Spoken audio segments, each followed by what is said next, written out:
그런가 하면 2차 토론회 중에 이재명 후보의 김포 아파트 2, 3억 발언이 논란이 일었습니다. 그래서 이재명 후보가 해명을 하기도 했는데 어떤 대목인지 일단 들어보시죠. 이제 서울 집값이 이제 평균이 12억인데 10억만 잡아도 9억까지 대출을 해주는데 30년 동안 만기를 할 경우에 원리금이 월 한 330만 원인데요. 소득이 1억은 돼야 되거든요. 최소. 고소득자들을 위해서 지금 생애 최초 주택 구입을 설계를 하신 것인지. DSR은 그러니까 규모를 뭐 수십 평짜리가 아니고 한 20평 정도면은 한 2, 3억대. 어느 지역에 2, 3억짜리가 있습니까? 20평짜리가? 김포나 이런 데 충분히 가능합니다. 김포에 20평짜리가 그건 지을 수 3억입니까? 있죠. 자, 그러지 마시고요. DSR 문제는 장래 소득도 산입을 해주자가 저희의 계획입니다. 심상정 후보가 문제 제기를 했죠. 김포에 2, 3억짜리 아파트가 있느냐 20평짜리. 그래서 이재명 후보가 그러지 마시고요 라고 일축을 하는 장면이었습니다. 이게 지금 논란이 일고 있습니다. 김포에 20평대 아파트 2, 3억짜리가 있을까요? KB부동산 여와의 보도에 따르면 김포 아파트 시세는 25평형이 4억 2천, 한강 신도시에는 5억 원에서 6억 원 중반에 거래가 됐다. 부동산 업계 관계자, 원가 수준으로 분양해도 외곽에 지어야 2, 3억 원대 분양이 가능하다라는 취재와 보도가 현재 나오고 있습니다. 결국 김포에는 20평대 2, 3억 아파트가 없다는 겁니다. 김포 주민들이 반발하고 있습니다. 이재명 후보님 안녕히 가세요. 김포를 2, 3억 원이면 집 살 수 있는 곳으로 알고 있는 남다른 현실 감각의 소유자 50만 김포 이런 데 사는 사람들은 이제 그만 안녕을 고한다. 김포 이런 데라는 표현도 문제를 삼았습니다.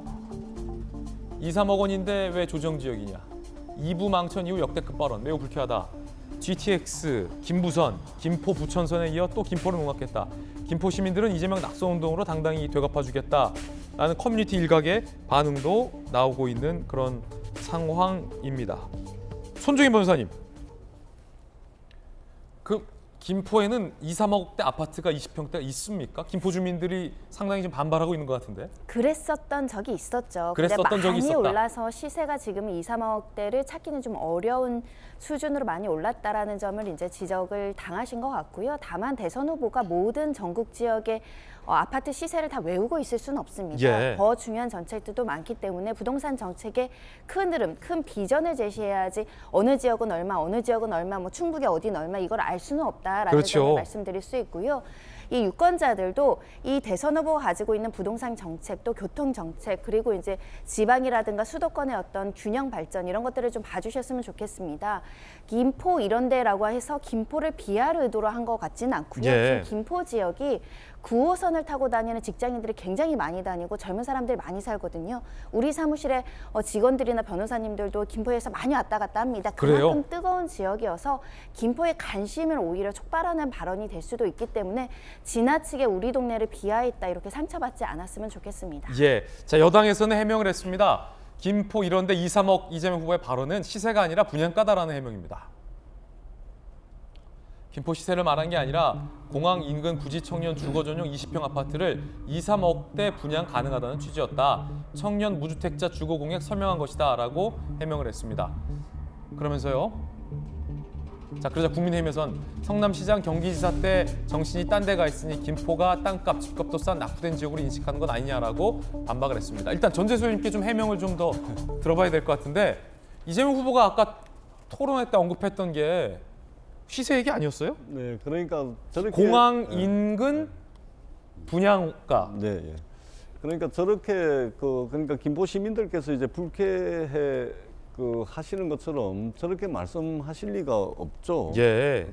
그러나 이제 이재명 후보께서도 나중에 이제 뭐 해명을 했습니다만 전하는 이야기가 남이 듣기에는 다른 사람이 듣기에 오해할 수 있도록 잘못 전달되지 않도록 좀 신중하게 이야기할 필요는 있겠죠. 예, 그런 측면에서 이제 이재명 후보도 어제 이런 입장을 말씀을 드렸고요. 근데 이재명 후보가 이제 그 아파트 공급을 313만 가구를 공급하겠다라고 공약을 했는데 그중에 한 20만 호 정도가 김포공항 인근의 고도 제한 완화를 통해 가지고 김포공항 인근에 이제 20만 호를 공급하겠다라고 돼 있는데 여기에 한 10% 정도를 말하자면 아파트 그 원가 공개 그 분양 원가를 가지고서 저 청년주택이라든지 이런 것들을 공공주택이라든지 이런 것들을 공급하겠다는 공약이 있습니다. 그렇기 때문에 그 부분을 설명을 하려고 하다 보니까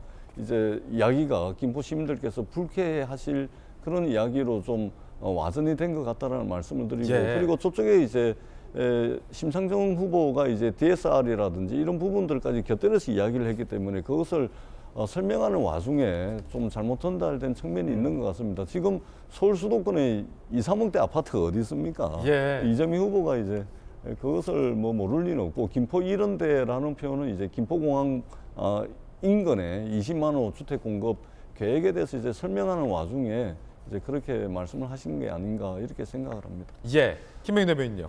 이재명 후보는 경기도지사를 지냈기 때문에 특히나 김포 시민들이 느끼기에는 더 큰 불쾌감을 느낄 수밖에 없었겠죠. 온갖 관심이 다른 데가 있는 것 아니냐 이렇게 좀 국민의힘에서 언급하기도 했는데요. 대장동에 있는 아파트 시세를 물어봤으면 누구보다 이재명 후보가 참 잘 알고 있지 않았을까 이런 생각이 들기도 합니다. 민주당의 해명도 좀 신중하고 여기에 대해서 솔직하게 접근해야 되는데 이거 시세 말한 게 아니라 분양 등에 대한 언급을 하게 되는데요. 예. 이 토론 나오고 나서 민주당에 있는 핵심 관계자가 김포 지역에 3억 정도 되는 아파트 찾아갖고선 올렸던 내용들도 있지 않습니까? 네. 그런 모습들을 지켜보면은 이재명 후보가 했던 말을 어떻게든 옹호해 보려고 했던 시도들이 보이는 것 같은데 여론이 워낙 좋지 않게 흘러가니까 나중에 슬그머니 우리 후보의 발언은 그런 뜻이 아니었다고 말을 바꾼 것은 아닌지 이런 생각이 들기도 합니다. 중요한 것은 이재명 후보가 그동안 내세웠던 건 경기지사, 성남시장 시절부터 있었던 일 잘하는 행정가의 그 역량들을 높게 평가하면서 강조해왔던 것 같은데요. 김포 지역에 있는 아파트에 대한 가격마저도 제대로 언급하지 못했던 지난 토론을 지켜보면서 그동안 이재명 후보의 강점마저도 완전히 약점으로 치환되는 상황이 아니었나 생각합니다. 야, 오늘 여야가 정말로 치열합니다.